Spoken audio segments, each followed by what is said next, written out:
Hey, everybody, this is Leslie Kuster, and we are live on She Rises. We're live to Facebook, to LinkedIn, to YouTube, and my guest who's going to come on right now will also be live to her platforms, which is why I love StreamYard so much, and it's so much fun.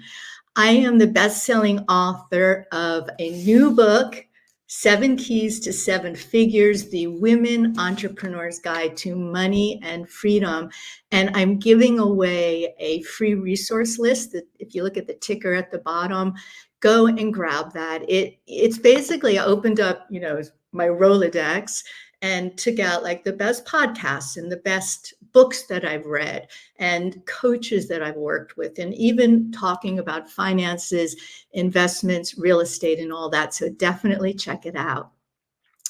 Today, I have like one of my favorite people. I mean, she is a rock star. Her name is Paula Rizzo, and Paula is an Emmy Award winning television producer. She is an author also of the best-selling book Blissful Thinking and also Blissful Living. She's a media trainer, a speaker. She has a whole learning thing going on LinkedIn. She's one of their top instructors, and she hosts that live. And she also is the teacher and trainer of Media Ready authors. She works with a lot of authors. So I'm really happy to have Paula on today. She's helped me personally as well in learning how to do media and how to actually do podcasts and how to do something like we're doing right now. So I'm really excited to have Paula here today. So I'm now going to bring her on. Hey, Paula. Hello. What a nice intro. Thank you very much. Well, it has been so wonderful to see your journey from just an idea to an author. I mean, we met many, many years ago when it was just a little bud of an idea. I know, and that's the beautiful thing about life. You have little tiny inspirations, right? Like little things, I like to call them like the what ifs, like what if I started a business, or what if I left that relationship, or Yep. what if, right? And if you follow kind of these like what ifs and these wonders, it takes you to all kinds of new places. So yes, you and I met at an Ali Brown workshop Mhm. years ago. You really encouraged me to actually get help. I told you I had an idea. I want to write a book, and you encouraged me to get help with like a type of company that helps you write and edit and all that. And I did it, and I Yeah. published this year, and you've been so helpful to it. So I really wanted you on today, Paula. You are a star when it comes to Oh. getting in front of cameras. I mean, you've been on both sides of it. You've been a television producer, which is incredible. And you are always now behind the camera yourself teaching, Mhm. and you're training other people to get behind the camera. So when I told you I wanted to do the show, She Rises, I wanted it to be called She Rises, Giving Women Visibility, Mhm. because I suffered a lot with fear around visibility, and at the same time, like wanting to be noticed and wanting to be visible and all that kind of stuff. So, can you talk about, kind of how you started? You went from television producer to your own thing now as an entrepreneur, Yeah. and why you even want to help authors, women, men, on being more visible. Why is that something important, would you say? Oh, it breaks my heart when people say no to media. There's so many people who I've come across through the years, authors who have amazing, wonderful books that could literally change someone's life, but they're too afraid to go on camera, or they're too afraid to do a video, or they're too afraid, and they just say no. And then I always think about all the, hundreds, even if it was not even hundreds, thousands, millions of people or 5 people who could have benefited from that message and didn't get to hear it. And Mhm. when I was a television producer, I had a very limited amount of time to be able to work with somebody to get them, ready for their 2-minute segment or whatever it was. And I had to say no to a lot of people who were not ready. And it was unfortunate because, they had great stories, they had great books, but they weren't ready for what I needed them to do, and so they were a no. And so when I decided to start my own business about 6.5 years ago now, I thought, if I could help anybody, authors specifically, but anyone, to get out there and to feel less intimidated, because the world needs to hear what you have to say. It's a public service. You've written this amazing book and you have all of these great ideas. How will people know about it unless you're its biggest fan? And so, I realize that it does take a lot. Not everybody is, geared, especially authors, writers. They're not always geared to be in front of the camera, right? It's not always their first most favorite thing to do. But it really is necessary to be able to help people to get out there. And I know from myself, I'm an author as well. My first book, Listful Thinking, as you mentioned, is now 9 years old. It's been around for a while. And I know, and it's funny because I still, talk to a lot of the people who came to that first book event and who was there from the beginning. And I was still a television producer at the time. So it was sort of the side hustle. And so I know from being an author what it's like to have to go out there and promote your book and to show up to book events where people may or may not show up. And what are you going to say and how are you going to present it? And that's, the world has changed so much now that things are digital, and virtual. You can have a virtual book launch like you did. And, I did a virtual book launch for my second book, Listful Living.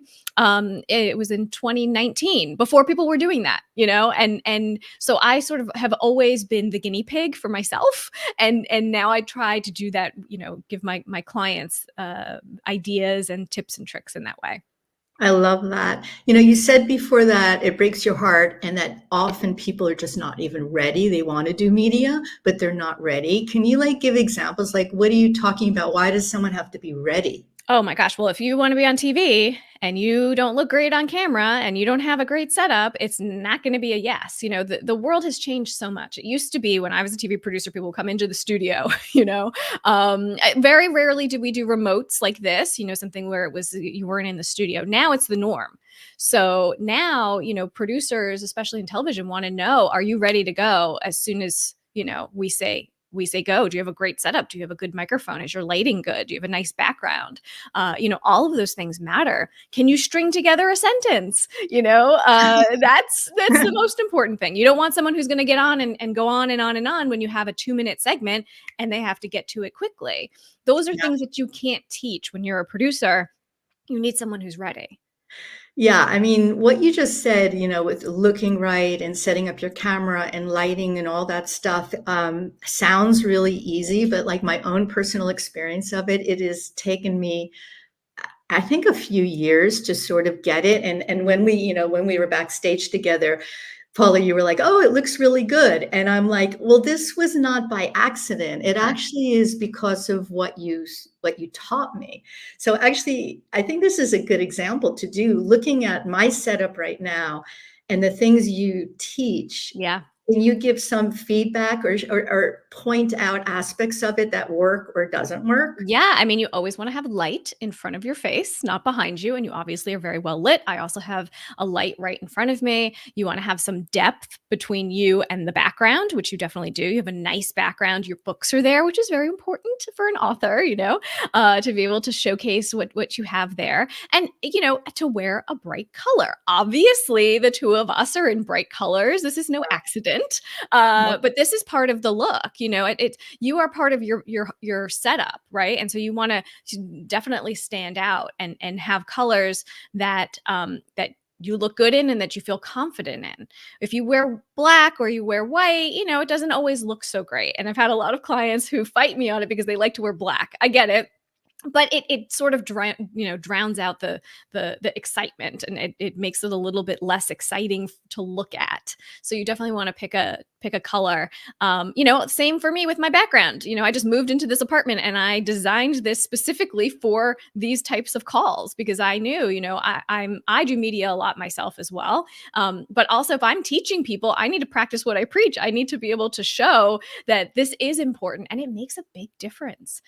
People see your setup and you look professional right from the get-go. It makes a difference. Yeah. And what do you think about fake screens behind you? I see a lot of people with not the green thing, but Uh-huh. like a book background, and I can often tell it is fake. What do you think of It that? looks fake. Yeah, I always say no. You know, during the pandemic, I think people were very excited to play around with the features on their computer and on Zoom and all of that, and it was sort of like a fun thing to look like you were in outer space or whatever it was. But it's just, you know, for subject matter experts, it's not authentic. We know you're at home. You know, we know you're in a hotel room. Like, we get it, right? That it's better to not blur the background and to have a great setup.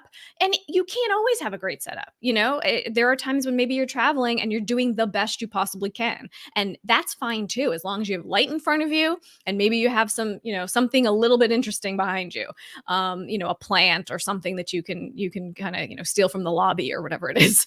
You could work on that, but I would say try to keep your background as authentic as you possibly can, because that's part of this. You know, you want people to know, like, and trust you, right? And that's part of it. If I don't know what's going on behind you with that blurred background, it just makes me a little curious. That's true. That's true. You don't kind of trust it exactly. I was on Zoom with somebody the other day and he had like this tropical background and he's going in and out of the picture Yes, so you can really tell that it's completely fake.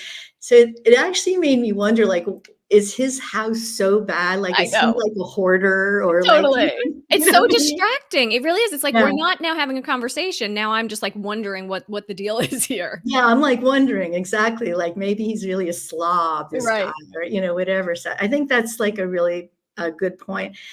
You know, the first time I ever went on video, I mean, I think I recorded it. It wasn't even live. I Yeah. mean, live, I mean, that's a whole other thing, right? Right. Which is kind of why I wanted to do this live, because we're talking about visibility and fear of visibility.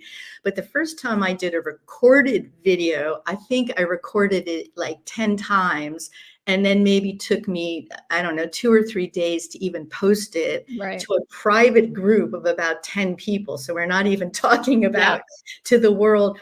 There was like so much fear I had. So let me ask you about fear, Mhm. because I think for most people, even if they're experienced going behind a camera, I think there's always fear involved in it. So you train. How do you? I'm sure that comes up with your clients. So how do you help in that area? Yeah, it's fear of judgment, fear of, oh, what will people think of me? Oh, you know, imposter syndrome. Am Mm. I really the person who should be talking about this? Aren't other people talking about this? You know, look, I didn't invent lists. I just talk about them more than everybody else. You know, it's just, it's fine. I love that.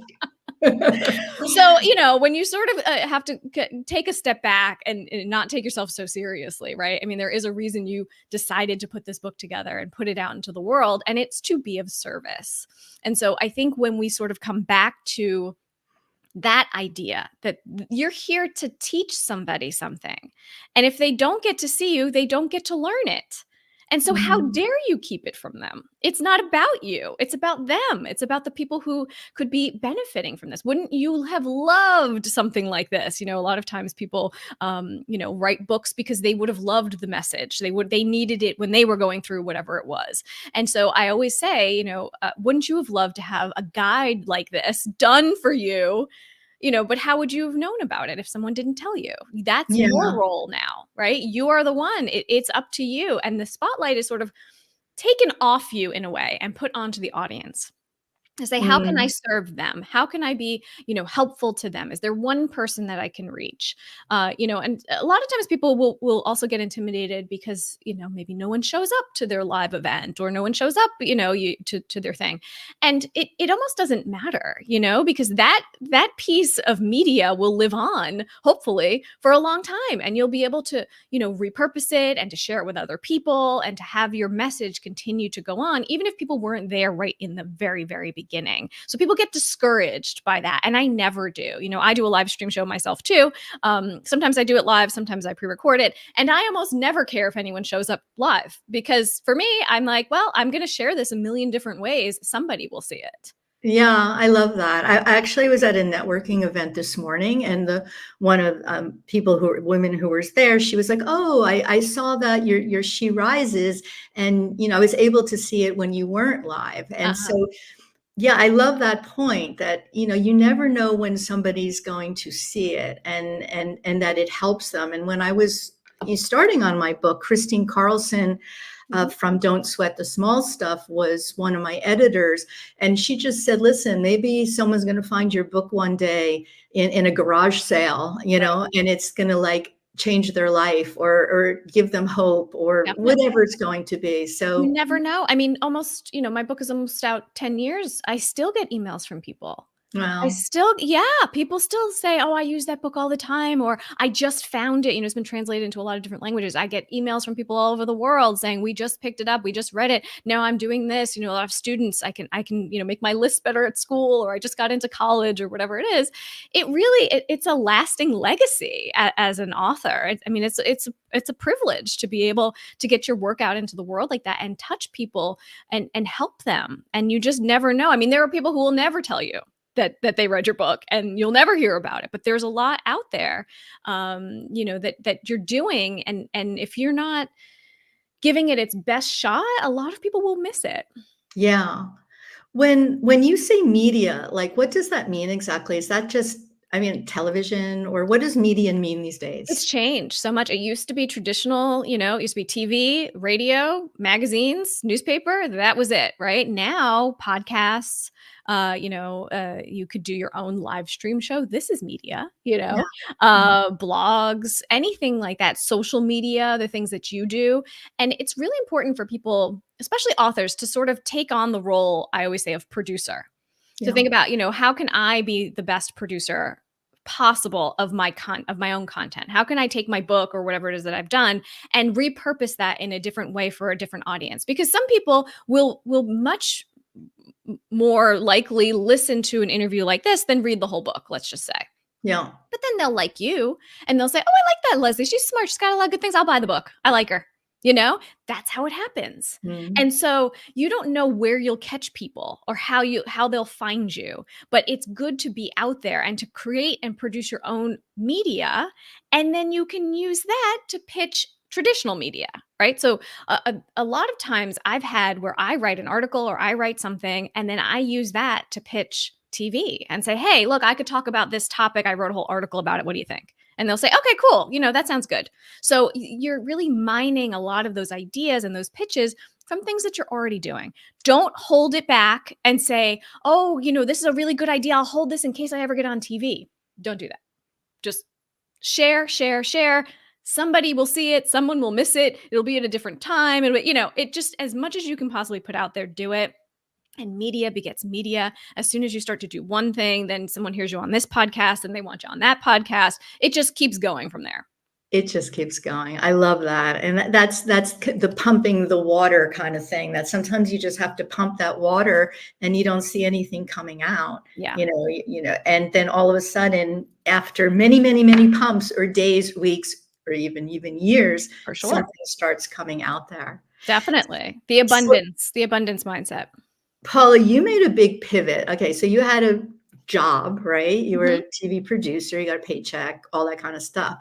And you decided to like leave, right? And start your own thing and be an entrepreneur, something that takes some guts to do, right? And courage to do. Can you talk a bit about that? Why did you do that? And how has the journey been for you? Well, when you and I met, I was just thinking about it. And Mm, so it was a wonderful time to see a woman entrepreneur who was very successful, who had done this herself. We were in a room with a lot of women who had done this. And so, to see those examples and to see what was possible was really important for me. And so that's always stuck with me. You've given me some really great business advice through the years, so I do very much appreciate that. But it's a lot of seeing what's possible, knowing that other people have done this before you, that makes it a little less scary. It's still terrifying, when you first go out on your own, but I knew I was ready because I had been building, the book had come out. I was still working in television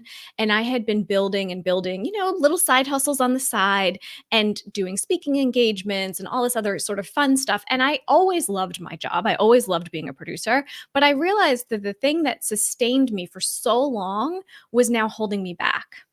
Mhm. And so I knew I had to let it go. I didn't want my boss's job. I didn't want the next person's job. I was happy where I was. I enjoyed what I was doing. I was ready for something else. Mm. And so when I gave my notice, everyone was like, "Oh, we wondered when you would go." So like they all knew, you know? Wow, interesting. Wow.